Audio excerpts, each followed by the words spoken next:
Welcome to study with Neha. This is Neha Khurana. So guys, आज मैं आपसे डिस्कस करूंगी क्लास 6 के साइंस के एमसीक्यू क्वेश्चंस, जिसमें मैंने आपसे लेसन 6 तक डिस्कस कर लिया था। तो आज बारी है लेसन 7 और 8 की। तो वीडियो के एंड तक बने रहिएगा, बहुत कुछ जानने को मिलेगा आपको। तो चलिए वीडियो को स्टार्ट करते हैं। हमारे लेसन का नाम है पौधों को जानिए। किस तरह हम इस पूरे लेसन में विभिन्न प्रकार के पौधों को जान सकते हैं। विभिन्न तो हम नहीं कह सकते हैं कि पौधे के बारे में जो विशिष्ट बातें हैं वो हमें जानने को मिलेगी। चलिए देखते हैं। कुछ पौधों में शाखाएं तने के आधार पर समीप से निकलती हैं। ऐसे पौधे जिसमें कि जो तना होता है वो बहुत कठोर होता है, परंतु जो है अधिक मोटा नहीं होता है, तो वो क्या कहलाती है? वो झाड़ियाँ कहलाती हैं। आपने ये ज़रूर देखी होंगी झाड़ियाँ। तो आपको फर्स्ट क्वेश्चन का आंसर पता लग गया होगा। नेक्स्ट क्वेश्चन है हमारा, कुछ पौधे बहुत अधिक ऊंचे होते हैं। पौधे बहुत अधिक ऊंचे होते हैं और इसके तने जो होते हैं वो दृढ़ होते हैं, गहरे भूरे होते हैं। इसमें जो शाखाएं होती हैं वो भूमि से अधिक ऊंचाई पर तन के ऊपर ऊपरी भाग से निकलती है। तो इसको हम क्या कहते हैं? इसको हम कहते हैं वृक्ष, पेड़। ओके, चलिए आगे बढ़ते हैं। कमजोर पौधे वाले तने सीधे जो होते हैं वो खड़े नहीं हो सकते हैं और ये भूमि पर फैल जाते हैं। तो इनको हम क्या कहते हैं? इनको हम कहते हैं विसर्पी लता, यानी कि सर्प की तरह, सांप की तरह वो हमेशा ही लेटे रहते हैं। तो इस तरह आप इसको याद कर सकते हैं। आगे बढ़ते हैं। कुछ पौधे आसपास ढांचे की सहायता से ऊपर चढ़ जाते हैं। इनको हम क्या कहते हैं? इनको हम कहते हैं आरोही पौधे। ठीक है, ढांचे की सहायता से क्या करते हैं? ये ऊपर चढ़ते चले जाते हैं। नेक्स्ट क्वेश्चन है हमारा, पत्ती का वह भाग जिसके द्वारा वह तने से जुड़ी होती है तो वो क्या कहलाती है? वो कहलाती है पर्णवृत्त। पत्ती होती है, जैसे मान लीजिए पत्ती है और ये तने से जुड़ी हुई है, तो ये क्या कहलाएगी? ये कहलाएगी पर्णवृत्त। आगे बढ़ते हैं। पत्ती के चपटे हरे भाग को हम क्या कहते हैं? इसके जो हरे भाग को हम कहते हैं फलक। याद रखिएगा, फलक कहते हैं। आगे बढ़ते हैं। एक पत्ती को लीजिए, उसे हमने उल्टा करिया, इसके पीछे आपको कुछ रेखा जैसी संरचनाएं दिखेगी। इनको हम क्या कहते हैं? इनको हम शिराएं कहते हैं। क्या कहते हैं? शिराएं कहते हैं। नेक्स्ट क्वेश्चन है, आपने देखा होगा कि जब बारिश होती है तो पत्तियों पर जो है पानी जमा होता है। हमने जरूर देखा होगा। और यह पानी सूर्य निकलने के बाद वाष्प बनकर उड़ जाता है। इस प्रक्रिया को हम क्या कहते हैं? इस प्रक्रिया को हम क्या कहते हैं? वाष्पन कहते हैं। अगर वीडियो अच्छा लग रहा हो तो प्लीज़ लाइक कर दीजिएगा, क्योंकि मैं इसी तरह के एमसीक्यू क्वेश्चंस आपको ज़रूर करवाऊंगी। इससे आपका क्या होगा कि बेस बन जाएगा कि एटलीस्ट जो कॉम्पिटिटिव एग्जाम की प्रिपरेशन कर रहे हैं उन्हें पता लगेगा कि एक्चुअल में जो है हमारे इस लेसन में है क्या, कहाँ कहाँ से क्वेश्चन बन सकते हैं, क्योंकि पूरा पूरा लेसन पढ़ना बहुत ज़्यादा डिफिकल्ट हो जाता है। आगे बढ़ते हैं। पत्तियां प्रकाश और एक हरे रंग के पदार्थ की उपस्थिति में अपना भोजन बनाती है। इस प्रक्रिया में जल और कार्बन डाइऑक्साइड का वो प्रयोग करती है, यानी कि H2O और CO2 का वो क्या करती है? यूज करती है। तो इस प्रक्रिया को हम क्या कहेंगे? इस प्रक्रिया को हम कहेंगे प्रकाश संश्लेषण, फोटोसिंथेसिस। बहुत इंपॉर्टेंट है ये क्वेश्चन, मैं कहूँ आपको तो इसको तो याद रखिएगा ही रखिएगा। आगे बढ़ते हैं। पौधों को भूमि से आसानी से खींचकर नहीं निकाला जा सकता। इन्हें मिट्टी को खोदकर निकालना पड़ता है। जड़ें इन्हें मजबूती से पकड़े रखती है। इन्हें मिट्टी में पौधों को क्या कहते हैं? इन्हें मिट्टी में पौधों को क्या कहते हैं? स्थिरक कहते हैं। इस वजह से हम उनको खींच के आसानी से नहीं निकाल सकते हैं पौधों को। आगे बढ़ते हैं। मिट्टी से जल का अवशोषण करके वृक्ष के अन्य भागों तक जल पहुंचाने का कार्य कौन करता है? तो ये सब कार्य जो करता है वो कौन करता है? जड़ें करती हैं, याद रखिएगा। आगे बढ़ते हैं। खिले हुए पुष्प का वो कौन सा भाग होता है?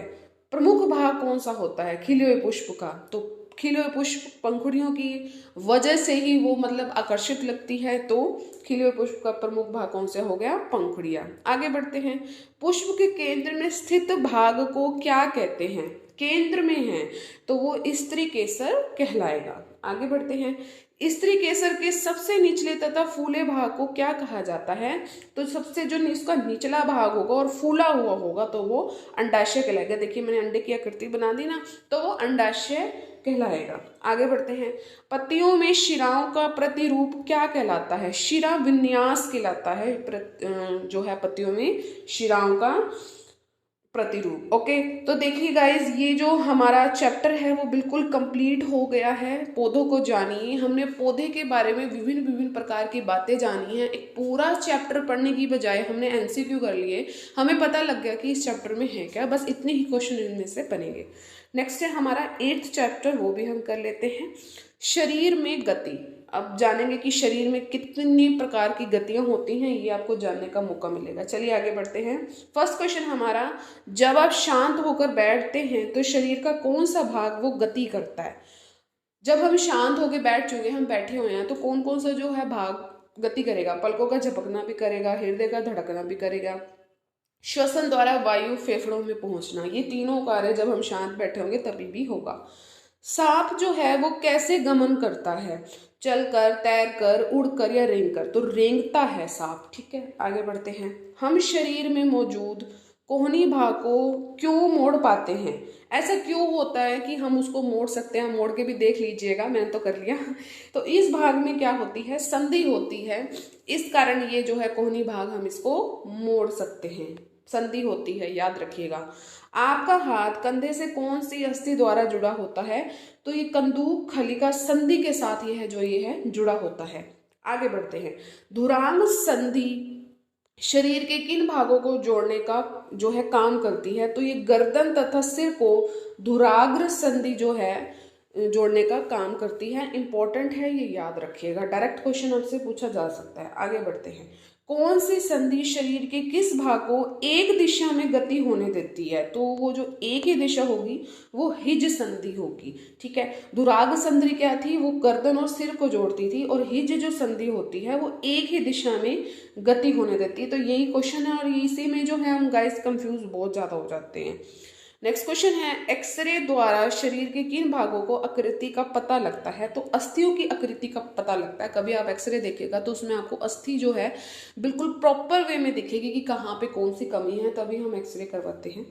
आगे बढ़ते हैं। अमाशय के नीचे पाए जाने वाली अस्थियां कौन सी हैं। तो श्रेणी अस्थियां जो हैं वो अमाशय के नीचे जो हैं पाई जाती हैं। नेक्स्ट क्वेश्चन है, अस्थियों को गति करने योग्य बनाता है, कौन बनाता है। पेशियां बनाती हैं गति करने योग्य, और संधियां बनाती हैं। हमने अभी धुराग्र संधि के बारे में पढ़ा, ठीक है, हिंज संधि के बारे में पढ़ा, और जोड़ती भी कौन है, हिंज संधियां जोड़ती हैं, तो पेशियां तो हैं ही हैं। ठीक है, तो ये याद रखिएगा। आगे बढ़ते हैं। मिट्टी को उपजाऊ बनाने में कौन सा जंतु जो है लाभदायक होता है। हम सबको पता है, किसान का फेवरेट, किसान का मित्र केचुआ। आगे बढ़ते हैं। तिलचट्टे में कितने जोड़ी पैर होते हैं। तो 3 जोड़ी पैर होते हैं तिलचट्टे में। आगे बढ़ते हैं। मछली का सिर व पूंछ मध्य भाग की अपेक्षा पतला व नुकीला होता है, तो ऐसी आकृति कहलाती है। ये हमेशा याद रखेगा, बहुत ही इंपॉर्टेंट है। ये जो आकृति कहलाती है ना गाइस, ये मछली की होती है, धारा रेखीय जो है ये कहलाती है आकृति। तो ये ध्यान रखिएगा, काफ़ी इंपॉर्टेंट है। तो गाइज इस तरह ये चैप्टर भी हमारा कंप्लीट होगा। देखिए इसमें सिर्फ इतने ही क्वेश्चन बनते हैं पार्ट 8 में, लेसन 8 में, शरीर में गति। तो गाइज आज मैंने आपको करवाया 7th और 8th लेसन। कैसा लगा कमेंट सेक्शन में ज़रूर बताइएगा।